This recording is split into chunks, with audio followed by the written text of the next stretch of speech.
Welcome to our channel DMT logics.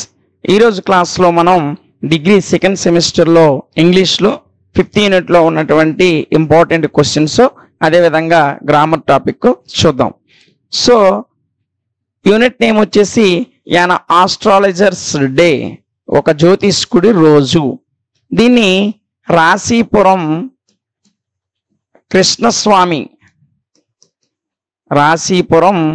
Krishnaswamy Narayan అనేటువంటి British Indian రచయిత. ఇతను బ్రిటిష్ దేశానికి చెందిన భారతీయ ఆంగ్ల రచయిత. భారతదేశానికి చెందిన ఒక ఆంగ్ల రచయిత, అంటే ఇంగ్లీష్ రైటర్. ఈయన ఈ అన్ ఆస్ట్రాలజర్స్ డే అనేటువంటి ఈ లెసన్ని రచించాడు. అయితే ఇతను భారతదేశంలో అత్యున్నత పౌర పురస్కారాల్లో 2వదైనటువంటి పద్మ విభూషణ్, అదేవిధంగా కేంద్ర సాహిత్య అకాడమీ పురస్కారాల్ని పొందుకున్నాడు. ఈయన రచన చాలా సులభమైన శైలిలో, సరళమైన పదాలతో అందరినీ ఆకట్టుకునే విధంగా ఉంటుంది. ఈయన తన జీవిత కాలము ధారాళమైనటువంటి రచనలు చేశాడు. ఈయన రాసినటువంటి ఒక రచననే మనకి 5th యూనిట్లో ఇవ్వడం జరిగింది. అదేంటంటే యాన్ ఆస్ట్రాలజర్స్ డే, ఒక జ్యోతిష్కుడు రోజు. ఇందులో అసలు సాధారణంగా జ్యోతిష్యుడు అంటే మనకు తెలుసు, వాని యొక్క వేషధారణ విచిత్రంగా ఉంటుంది. ఒక రకమైన ఆకట్టుకునేటువంటి విధంగా వాడి యొక్క కట్టు బొట్టు అనేది ఉంటుంది. అదేవిధంగా వాడుకున్నటువంటి లౌక్యంతో వాడి దగ్గరకు వచ్చినటువంటి వ్యక్తులను ఆకట్టుకుంటూ ఆ స్థల వర్ణన చేస్తూ, అంటే ఎక్కడైతే జ్యోతిష్యం చెప్తున్నాడో ఆ స్థల వర్ణన చేస్తూ ఆ చుట్టుపక్కల ఉన్నటువంటి చిరు వ్యాపారుల్ని ఆకట్టుకుని జ్యోతిష్యం వైపు వారిని ఆకట్టుకునే విధంగా చేస్తూ ఉంటాడు. ఇది సాధారణంగా ఒక జ్యోతిష్యుని యొక్క పని. కానీ మన ఈ పాఠంలో ఉన్నటువంటి కథానాయకుడు సాధారణంగా జ్యోతిష్యుడు కాదు. ఆయన ఎక్కడో మారుమూల పల్లెటూరులో వ్యవసాయం చేసుకొని గడిపేటువంటి ఒక వ్యక్తి. ప్రమాదవశాత్తు ఈ జ్యోతిష్యం వృత్తిలోకి నెట్టబడ్డాడు. ఎలా ప్రమాదవశాత్తు నెట్టబడ్డాడో అది మనం చెబుతూ ఉంటాం, తర్వాత చెప్తూ ఉంటాం. సో ఈ యొక్క ఆస్ట్రాలజర్స్ డే అనేటువంటి ఈ కథలో ఉన్నటువంటి కథానాయకుడు ఎవరైతే హీరో ఉన్నాడో ఆ హీరో జ్యోతిష్యుడు కాదు. అసలు యాక్చువల్లీ అతనికి జ్యోతిష్యం మీద ఇంట్రెస్ట్ కూడా లేదు.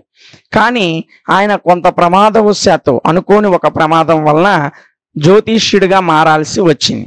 ఆయనకున్నటువంటి లౌక్యంతో, చుట్టూ ఉన్నటువంటి పరిస్థితులను అవగాహనతో, తెలివితేటలతో ప్రజల్ని ఆకట్టుకుంటూ జ్యోతిష్యం చెబుతూ బ్రతికేవాడు.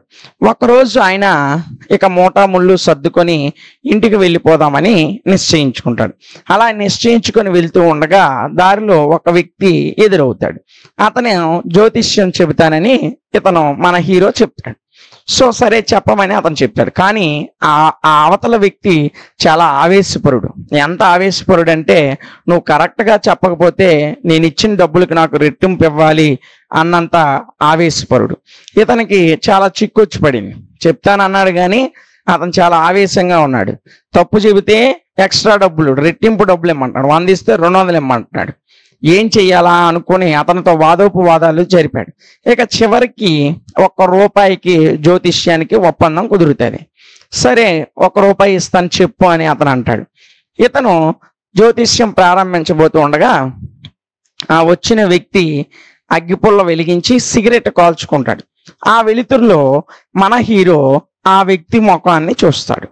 ఆ వచ్చిన వ్యక్తి ఎవరో కాదు, ఈ జ్యోతిష్యం చెబుతున్నటువంటి మన కథలోని హీరో యొక్క స్నేహితుడు. అతని పేరే గురునాయక్. ఈ గురునాయక్ అనే ఆయన మన హీరోకి స్నేహితుడు. ఆ వెలుతురులో మన హీరో అతన్ని గుర్తుపెట్టాడు. కానీ అతను జ్యోతిష్యం వ్యాసంలో ఉన్నటువంటి మన హీరోని గుర్తుపట్టలేదు. సరే అమ్మయ్య, నాకు తెలిసిన వ్యక్తే కాబట్టి అని చెప్పి అతను జ్యోతిష్యం చెప్పడం ప్రారంభిస్తాడు. ఏమని చెబుతాడు? కొన్నేళ్ల క్రితము నిన్ను పొడి చేసి నువ్వు చచ్చిపోయావని నిన్ను బావిలోకి నెట్టేసి పారిపోయినటువంటి వ్యక్తిని నువ్వు వెతుకుతూ ఉన్నావు. అతను లారీ కింద పడి చనిపోయి చాలా రోజులైంది. నువ్వు ఇప్పుడు ఇంటికి వెళ్ళిపోతే మంచిది, నువ్వు కూడా ఇలా వెతుక్కుంటూ వెళ్ళినట్లయితే మరలా నీకు అదే విధంగా జరుగుతుంది, ఇంటికి వెళ్ళిపోతే నిండు నూరేళ్ళు హాయిగా బతుకుతావని చెప్తాడు. దీంతో ఆ జ్యోతిష్యం చెప్పించుకున్న గురునాయక్కి తన పేరును, అదేవిధంగా తను ఎవరి కోసం వెతుకుతున్నాడో, గతంలో తనకి ఏం జరిగిందో, ఈ అన్ని విషయాలు సరిగ్గా చెప్పాడని ఆనందపడిపోయి ఉబ్బి తబ్బైపోయి తన జోబులో ఉన్నటువంటి నాణ్యాలన్నింటినీ కూడా మన హీరోకి ఇచ్చేస్తాడు. ఇచ్చేసి తన ఇంటికి ఆనందంగా వెళ్ళిపోతాడు. దీంతో మన హీరో ఇంటికి వెళ్ళి ఊపిరి పీల్చుకుంటాడు. ఎందుకు ఊపిరి పీల్చుకుంటాడంటే రెట్టింపు ఇవ్వాలని కాదు, గతంలో తన స్నేహితుడిని తాగిన మైకంలో తనే కత్తితో పొడిచేసి చచ్చాడనుకుని బావిలోకి తోసేసి పారిపోయి వేరే ప్రాంతానికి వచ్చి జ్యోతిష్యం చెబుతూ మన హీరో బతుకుతున్నాడు. ఇన్నాళ్ళు తన స్నేహితుడిని చంపాననే పాపభీతి తన వెంటాడుతూ ఉండేది. అదే విధంగా తనను వెతుక్కొని వచ్చి వారు కూడా ఏదైనా చేస్తారని భయంతో బ్రతుకుతూ ఉండేవాడు. ఈ రెండు కూడా ఆ ఒక్క రోజులోనే సాల్వ్ అయ్యాయి. లౌక్యంతో తాను ఆడినటువంటి అబద్ధం వల్ల ఇక గురునాయక్ తనని వెతుక్కుంటే ఇంకెప్పటికీ రాడు అనేటువంటి సంతోషం ఒకటైతే, తన స్నేహితుడిని చంపేశానని బాధపడ్డాడు. ఇప్పుడు తన స్నేహితుడు ఎదురుగా కనబడడం వల్ల ఆ పాప భీతి కూడా పోయింది. ఇది ఆయన జీవితంలో వచ్చినటువంటి ఒక అదృష్టమైనటువంటి రోజు. ఇది ఆస్ట్రాలజర్స్ డే యొక్క సారాంశం. ఇది దీని యొక్క సమ్మరీ. ఈ సమ్మరీ మీరు నేర్చుకున్నట్లయితే ఈ యూనిట్కి సంబంధించి వాడు ఏ క్వశ్చన్ అడిగినా ఈ సమ్మరీని రాసేస్తే మీకు ఇందులో నుంచి వచ్చేటువంటి 5 మార్క్స్ ఈజీగానే మీరు ఎగ్జామ్లో పొందుకోగలరు.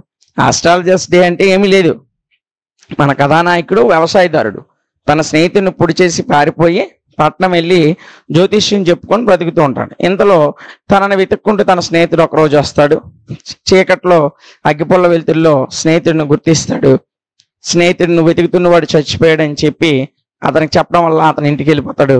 ఇతనికి ఒకటి తనని వెతికే భయము పోతుంది, 2 తన స్నేహితుడిని చంపేశానన్న భీతి, పాప భీతి కూడా పోతుంది. ఇది ఆయన జీవితంలో కలిగినటువంటి ఒక అదృష్టకరమైనటువంటి రోజు. ఇది ఈ మొత్తం ఆస్ట్రాలజర్స్ డే యొక్క సమ్మరీ. సో మీరు ఈ సమ్మరీ వచ్చినట్లయితే ఒకసారి మెటీరియల్లో దీని సమ్మరీని చదువుకుంటే ఎగ్జామ్లో వాడు ఏ క్వశ్చన్ ఇచ్చినా సరే ఈజీగా రాయగలుగుతారు. ఇక ఈ యూనిట్ 5లో ఉన్నటువంటి గ్రామర్ టాపిక్ ఏంటో చూద్దాం.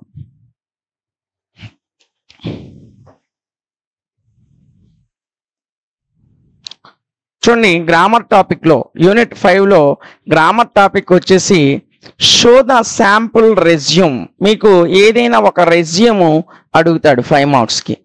సో రెజ్యూమ్ ఏ విధంగా రాస్తామంటే, రెజ్యూమ్ రాసేటప్పుడు చూడండి, resume of Manguluri Krishna Mohan son of Manikanta ఇలా రాస్తామండి. రెజ్యూమ్ ఎవరిదైతే రాస్తున్నామో వాళ్ళ పేరు మీద రెజ్యూమ్ ఆఫ్, ఇప్పుడు ఉదాహరణకి మీ పేరు సురేష్ అనుకుందాం, రెజ్యూమ్ ఆఫ్ మీ ఇంటి పేరు సమ్ ఏదో రావి, సో రెజ్యూమ్ ఆఫ్ రావి సురేష్, లేదా రెజ్యూమ్ ఆఫ్ వంగ గీత, ఇలా ఏదైతే అది మీ పేరు ఏదైతే అది మీ పేరుతోటి రెజ్యూమ్ అని రాసి అప్పుడు మీ పేరు పలానా సమ్ ఎక్స్ మీ పేరు రాసుకొని కింద సన్ ఆఫ్ అయితే సన్ ఆఫ్, డాటర్ ఆఫ్ అయితే డాటర్ ఆఫ్, మీ ఫాదర్ పేరు రాస్తారు. Next date of birth, me date of birth రాస్తారు.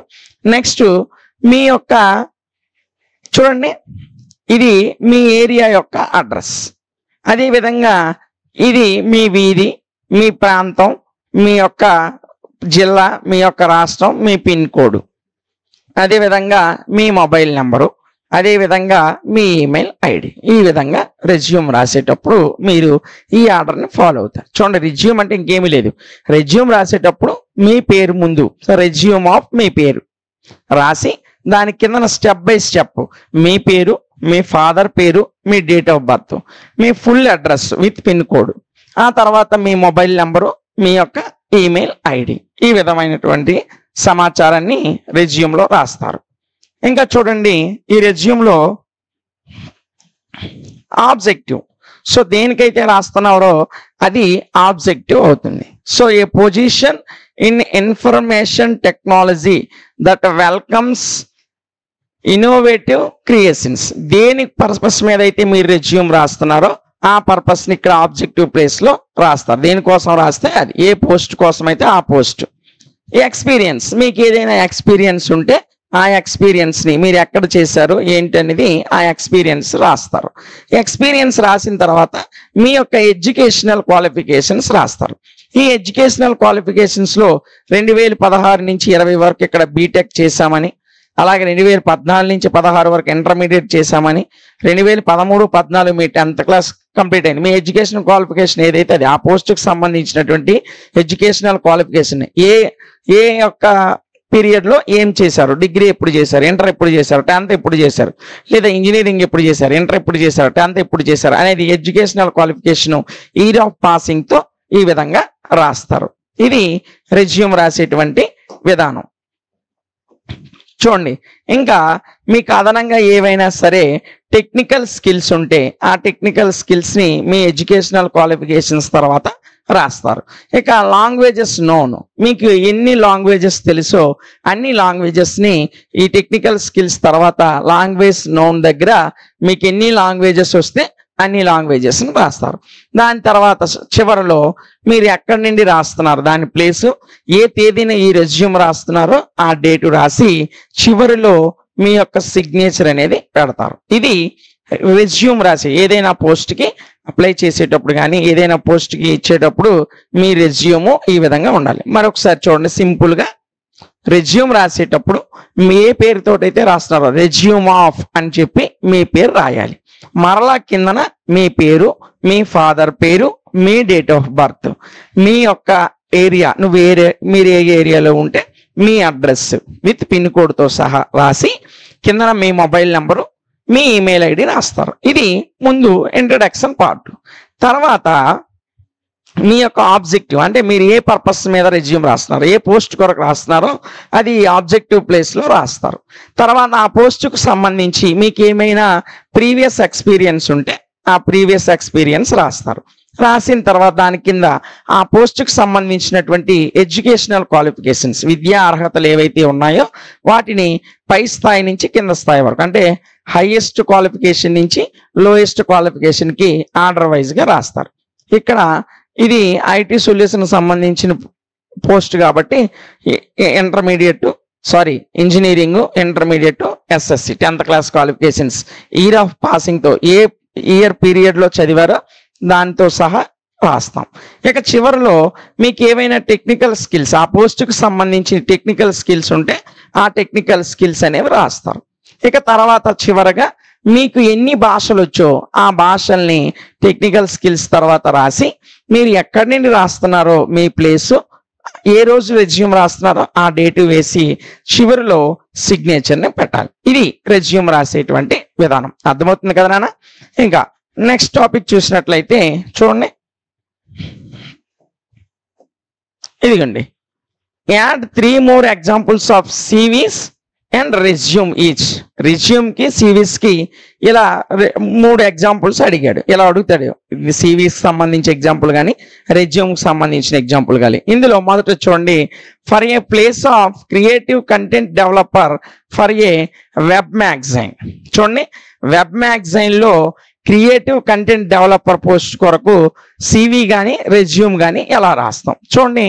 సివి ఆఫ్ వాణి వైదేహి, ఇక్కడ ఏదో కాశీనాథిని అనే పేరు ఉంది. ఇక నీ పేరు ఏది రాస్తే అది, నీ పేరు సురేష్ అయితే సురేష్, నరేష్ అయితే నరేష్, రాజు అయితే రాజు, రవి అయితే రవి, ఏదైతే అది సివి ఆఫ్ నీ పేరు రాసుకుంటాం. రాసుకొని ఆబ్జెక్టివ్ ఏ పోస్ట్ కోసం వాడిచ్చిన పోస్ట్, ఇదిగోండి క్రియేటివ్ కంటెంట్ డెవలప్మెంట్, అది ఆబ్జెక్టివ్ కింద రాస్తాం. రాసి నీ డీటెయిల్స్, నీ యొక్క పర్సనల్ డీటెయిల్స్, నీ పేరు, మీ నాన్నగారి పేరు, నీ డేట్ ఆఫ్ బర్త్ రాస్తాం. రాసి ఇది సివి రాసేటప్పుడు, అదే రెజ్యూమ్ రాసేటప్పుడు ముందు రెజ్యూమ్ ఆఫ్ అని రాసి నీ పర్సనల్ డేటా రాస్తాం. సివి రాసేటప్పుడు సివి ఆఫ్ అని చెప్పి నీ పేరు రాసుకొని ఆబ్జెక్టివ్ ముందే రాయాలి. రెజ్యూమ్లో ఆబ్జెక్టివ్ ముందు రాయం, సివిలో ఆబ్జెక్టివ్ ముందు రాస్తాం. రెజ్యూమ్లో అయితే ముందు రాయం, ఇది సివి కాబట్టి ఆబ్జెక్టివ్ ముందు రాస్తున్నాం. తర్వాత నీ పర్సనల్ డీటెయిల్స్ రాస్తావు, name, father name, date of birth రాసి ఇక తర్వాత నీ డేట్ ఆఫ్ బర్త్ తర్వాత నీ అడ్రస్ని విత్ పిన్ కోడ్తో సహా పిన్ కోడ్తో సహా రాస్తాం. ఈ పిన్ కోడ్తో సహా రాసి చివరిలో ఈమెయిల్ ఐడి అనేది ఇస్తాం. నీ ఈమెయిల్ ఐడి ఏదైతే అది ఈమెయిల్ ఐడి ఇస్తాం. ఇది CV రాసే విధానం. ఇక మీరు చూసినట్లయితే వాడు ఫస్ట్ రెజ్యూమ్, మనం ముందు క్వశ్చన్లో రెజ్యూమ్ ఎలా రాసామో నేర్చుకున్నాం. అక్కడ ఏం రాసాం, ఫస్ట్ రెజ్యూమ్ ఆఫ్ అని చెప్పి మీ పేరు, మీ ఫాదర్ పేరు, మీ డేట్ ఆఫ్ బర్త్, ఆ తర్వాత సమ్ అలాగా రాసుకొని ఆబ్జెక్టివ్ తర్వాత రాసాం. కానీ CVలో ఆబ్జెక్టివ్ ముందు రాసాం, ఆ తర్వాత మీ పర్సనల్ డీటెయిల్స్, అడ్రస్ రాసాం. ఇక్కడ కూడా ఎడ్యుకేషనల్ క్వాలిఫికేషన్ రాయాలి. ఎందుకు ఏ పోస్ట్కి అప్లై చేసినా ఎడ్యుకేషనల్ క్వాలిఫికేషన్ రాయాలి. So name of the course, మీరు ఏ కోర్స్, ఇక్కడ టేబుల్ వైజ్గా రాసుకుంటాం. నేమ్ ఆఫ్ ద కోర్స్, మీరు ఏ కోర్స్ చేస్తే ఆ కోర్స్ని ఇలా టేబుల్ వైజ్గా పెట్టి ఏ ఇన్స్టిట్యూట్లో ఆ కోర్స్ చేశారో ఆ ఇన్స్టిట్యూట్ నేమ్ రాసి, ఏ ఇయర్లో మీరు ఆ కోర్సుని చదివారో ఆ డ్యూరింగ్ ఇయర్ రాసి, మీకు ఎన్ని పర్సంటేజ్ ఆఫ్ మార్క్స్ వచ్చాయో ఆ మార్క్స్ రాయాలి. ఇది CV రాసేటువంటి విధానం. చూడండి, ఇక్కడ MA ఇంగ్లీష్ లిటరేచర్ ఎక్కడ చదివాడు, ఆంధ్ర యూనివర్సిటీ క్యాంపస్లో చదివాడు. ఎప్పుడు చదివాడు, 2010 నుంచి 17 వరకు, 15 to 17.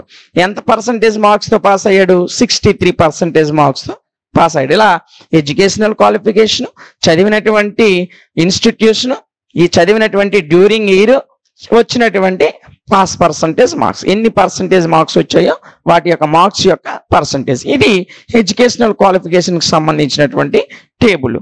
ఇక మనం చూసినట్లయితే చూడండి, ఆ తర్వాత ఎడ్యుకేషనల్ క్వాలిఫికేషన్ అయిన తర్వాత ఆ పోస్టుకు సంబంధించినటువంటి టెక్నికల్ స్కిల్స్ ఏవి ఉంటాయో అవి రాస్తాం, ఆ technical skills.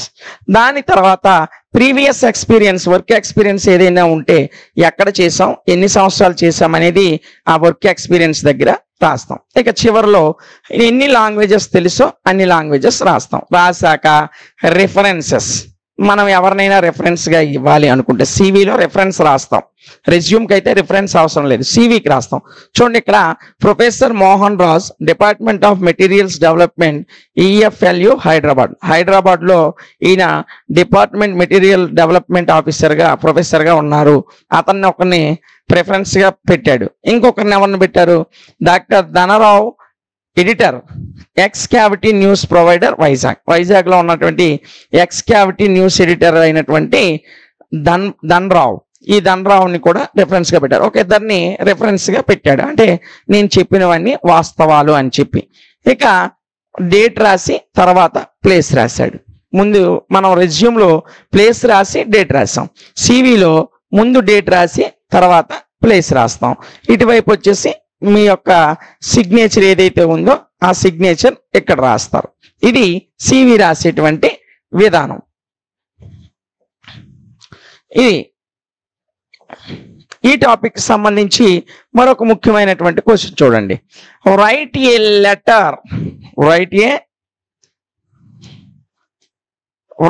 Letter to your father requesting him to send money as you have to pay the examination fees.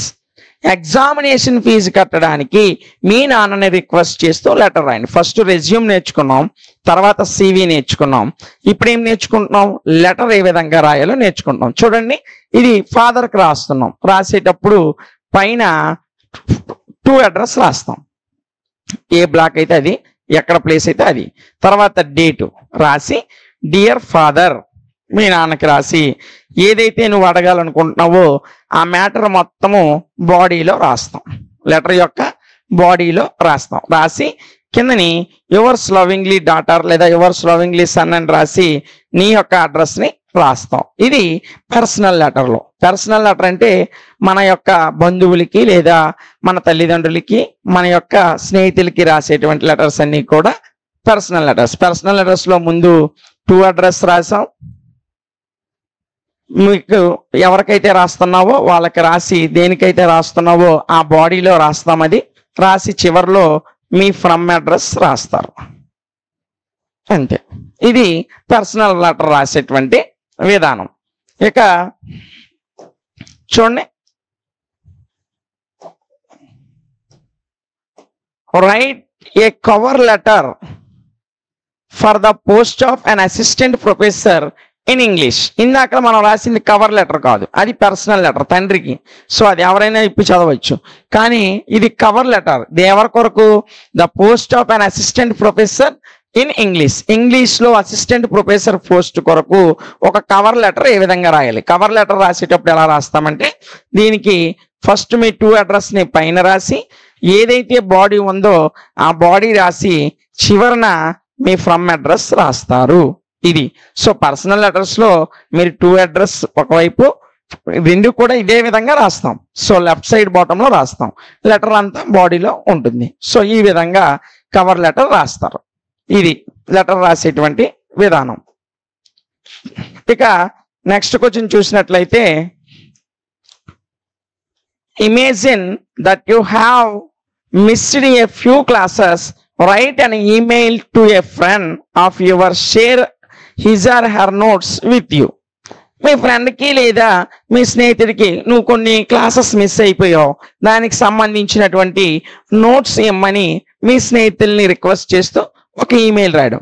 మీకు ఒకటి రెజ్యూమ్ రాయమని అడుగుతాడు 5 మార్క్స్, లేదంటే లెటర్ రాయమని అడుగుతాడు 5 మార్క్స్, లేదంటే CV రాయమని అడుగుతాడు 5 మార్క్స్, లేదంటే ఈమెయిల్ రాయమని అడుగుతాడు 5 మార్క్స్. ఈ 5 నేర్చుకుంటే ఏదైనా మీకు ఎగ్జామినేషన్లో అడగచ్చు. ఒక 5 ఆన్సర్, ఒక 2 అడుగుతాడు ఇందులో నుంచి 10 మార్క్స్. అదేవిధంగా ఏదో ఒక క్వశ్చన్, సమ్మరీకి సంబంధించిన క్వశ్చన్ వస్తుంది, మీ అందరికి తెలిసిందే. సో ఈమెయిల్ రాసేటప్పుడు ఈమెయిల్లో ఫస్ట్ 2 నువ్వు ఎవరికైతే ఈమెయిల్ చేస్తున్నావో వాళ్ళ యొక్క పేరు రాసి వారి ఈమెయిల్ అడ్రస్ని జత చేస్తావు. నువ్వు రాస్తున్నావు కాబట్టి నీ యొక్క పేరు రాసి నీ ఈమెయిల్ అడ్రస్ని జత చేస్తావు. చేసి కిందన ఆ యొక్క ఈమెయిల్లో ఉన్నటువంటి మ్యాటర్ అంతా రాస్తాం. రాసి చివరిని థ్యాంక్ యూ చెప్పి ఆ ఈమెయిల్ని సెండ్ చేసేస్తావు. ఏమీ లేదు, ఈమెయిల్ ఓపెన్ చేస్తావు, లాగిన్ అయ్యి ఈమెయిల్లో లాగిన్ అయ్యి, సో ఈమెయిల్ దగ్గర కంపోజ్డ్ దగ్గర నొక్కి, బటన్ నొక్కి 2 దగ్గర నువ్వు ఎవరికి రాస్తున్నావో వారి పేరు విత్ ఈమెయిల్ ఐడి, తర్వాత ఫ్రమ్ దగ్గర నీ పేరు విత్ నీ యొక్క ఈమెయిల్ ఐడి రాసి, ఏదైతే నువ్వు అవతల వ్యక్తికి చెప్పాలనుకుంటున్నావో ఆ సమాచారాన్ని బాడీలో రాసి నీ యొక్క రికార్డింగ్స్, నీ యొక్క కృతజ్ఞతలు తెలిపి ఈమెయిల్ అనేది సెండ్ చేస్తాం. ఇది ఈమెయిల్ రాసేటువంటి విధానం. సో దీంతో మనం ఈ డిగ్రీ సెకండ్ సెమ్కి సంబంధించి ఇంగ్లీష్లో ఉన్న 5 యూనిట్స్లో important questions with grammar topics అన్నీ కూడా కవర్ చేయడం జరిగింది. సింపుల్గా చెప్తాను చూడండి. మరలా ఈ 5th యూనిట్లో చూడండి ఎలాగా, ఇది రెజ్యూమ్ రాసేటప్పుడు నీ రెజ్యూమ్ రాస్తున్నావు కాబట్టి నీ పేరుతో రెజ్యూమ్ ఆఫ్ నీ పేరు రాసి, తర్వాత నీ పేరు, మీ ఫాదర్ పేరు, date of birth, address, email ID. ఇది రెజ్యూమ్లో ముందు పర్సనల్ డీటెయిల్స్ అనేది రాస్తాం. పేరు, మీ నాన్నగారి పేరు, నీ డేట్ ఆఫ్ బర్త్, నీ యొక్క అడ్రస్, ఈమెయిల్ ఐడి రాసిన తర్వాత చూడండి. సో ఆబ్జెక్టివ్, తర్వాత ఆబ్జెక్టివ్ రా. CVలోనైతే ఆబ్జెక్టివ్ ముందు రాయాలి, రెజ్యూమ్లో అయితే ఆబ్జెక్టివ్ తర్వాత రాస్తాం. పర్సనల్ డీటెయిల్స్ రాసిన తర్వాత రాస్తాం. రాసి ఎక్స్పీరియన్స్, ఎడ్యుకేషనల్ క్వాలిఫికేషన్స్, అదేవిధంగా ఎడ్యుకేషనల్ క్వాలిఫికేషన్ అయిన తర్వాత టెక్నికల్ స్కిల్స్ ఏవైనా ఉంటాయి అవి, నీ యొక్క వర్క్ ఎక్స్పీరియన్స్ తర్వాత టెక్నికల్ స్కిల్స్, లాంగ్వేజెస్, నువ్వు ఎక్కడి నుండి రాస్తున్నావు, ఏ డేట్ నుండి రాస్తున్నావు, నీ సిగ్నేచర్, అది నువ్వు రాయాల్సినటువంటి విధానం. ఆ తర్వాత సేమ్ దీనికి కొంచెం ఆపోజిట్గా చిన్నది తేడా ఉంటుంది. CV రాసేటప్పుడు నువ్వు రాస్తున్నావు కాబట్టి నీ ప్లేస్తో CV రాస్తావు, నీ పేరుతో CV ఆఫ్ అని చెప్పి నీ పేరు రాస్తావు. రాసి దేనికోసం రాస్తున్నావో ఫస్టే రాయాలి. ఇక్కడ CVలో ఆబ్జెక్టివ్ రాస్తావు. రాసి నీ డీటెయిల్స్ అనేవి ఇవ్వడం జరుగుతుంది. ఆబ్జెక్టివ్ ముందు ఉండాలి, డీటెయిల్స్కి ముందు. రెజ్యూమ్లో ముందు డీటెయిల్స్ ఉంటాయి, తర్వాత ఆబ్జెక్టివ్ ఉంటుంది. CVలో ముందు ఆబ్జెక్టివ్ ఉండి తర్వాత డీటెయిల్స్ ఉంటాయి. సో చూడండి, తర్వాత నీ డీటెయిల్స్ అయిన తర్వాత నీ అడ్రస్ అయిన తర్వాత నీ ఎడ్యుకేషనల్ క్వాలిఫికేషన్ ఒక బాక్స్ లాగా రాయాలి. ఏ కోర్స్ చదివావు, ఏ ఇన్స్టిట్యూట్లో చదివావు, ఏ సంవత్సరంలో చదివావు, ఎన్ని మార్క్స్ వచ్చాయి, ఒక 4 బాక్సెస్ వేసుకొని నీ యొక్క కోర్సు, నువ్వు చేసినటువంటి ఎడ్యుకేషనల్ కోర్సు, ఏ సంవత్సరంలో చేసావు, ఏ ఇన్స్టిట్యూట్లో చేసావు, ఎంత పర్సంటేజ్ మార్క్స్ వచ్చాయి అవి రాస్తాం. రాసిన తర్వాత నీ టెక్నికల్ స్కిల్స్ ఏవైనా ఆ పోస్టుకు సంబంధించి టెక్నికల్ స్కిల్స్ కానీ ఆ పోస్టుకు సంబంధించినటువంటి వర్క్ ఎక్స్పీరియన్స్ని కానీ ఆర్డర్లో రాస్తాం. నీకు ఎన్ని లాంగ్వేజెస్ తెలుసో రాస్తావు. రాసి CV రాసేటప్పుడు కంపల్సరిగా గుర్తుపెట్టుకోవాల్సిన ముఖ్యమైన విషయం రెఫరెన్సెస్ రాయాలి. 2 లేదా 3 వ్యక్తుల్ని రెఫరెన్స్గా రాయాలి. సో ఇక్కడ 2 పేర్లు రెఫరెన్స్గా ఇచ్చాడు. రాసి రెజ్యూమ్లో అయితే ముందు ప్లేస్ రాసి తర్వాత డేట్ రాస్తాం. CVలో అయితే ముందు డేట్ రాసి తర్వాత ప్లేస్ రాస్తాం. చివరిలో సంతకం పెట్టి సిగ్నేచర్ పెట్టి ముగిస్తాం. చివరిలో సిగ్నేచర్ అనేది రాయడం కంపల్సరీ. దీని తర్వాత లెటర్ రాసేటప్పుడు ఒక పర్సనల్ లెటర్ ముందు మీ యొక్క టూ అడ్రస్ తర్వాత లెటర్ యొక్క బాడీ తర్వాత ఫ్రమ్ అడ్రస్, ఇది పర్సనల్ లెటర్ రాసే విధానం. సో కవర్ లెటర్ రాసేటప్పుడు చూడండి మొత్తం 2 అడ్రస్ కూడా పైనే రాసి బాడీ రాసి కిందన ఎలాంటి ఫ్రమ్ అడ్రస్ లేకుండా రాసాం. సో ఇక్కడే 2 అడ్రస్ ఫ్రమ్ అడ్రస్ అన్నీ కూడా పైనే రాస్తాం. చూడండి ఇది పర్సనల్ లెటర్. ఇక చివరిగా మనం నేర్చుకునేది ఈమెయిల్లో ఏమి లేదు, చాలా అత్యంత ఈజీ ఈమెయిల్ అవడం. ఈమెయిల్ ఓపెన్ చేస్తాం, 2 అడ్రస్ ఫ్రమ్ అడ్రస్, అంటే ఇక్కడ అడ్రస్లు ఏమి ఉండవు. 2 దగ్గర నువ్వు ఎవరికి రాస్తున్నావు వాళ్ళ పేరు వాళ్ళ ఈమెయిల్ ఐడి, నువ్వు రాస్తున్నావు కాబట్టి నీ పేరు నీ ఈమెయిల్ ఐడి, ఈ 2 యాడ్ చేసి మనం ఏదైతే రాయాలనుకుంటున్నామో ఆ సమాచారాన్ని రాసి థ్యాంక్స్ గివింగ్ చెప్పి మనం ఈమెయిల్ అనేది సెండ్ చేస్తాం. సో దీంతో 5th యూనిట్లో ఉన్నటువంటి an astrologer's day అనేటువంటి పాఠం యొక్క సమ్మరీ విన్నాం. అదేవిధంగా రెజ్యూమ్ ఎలా రాయాలి, లెటర్స్ ఏ విధంగా రాయాలి, CV ఏ విధంగా రాయాలి, ఈమెయిల్ ఏ విధంగా రాయాలి అనే విషయాల్ని మనం నేర్చుకున్నాం. దీంతో ఈ యూనిట్ అనేది కంప్లీట్ అయింది.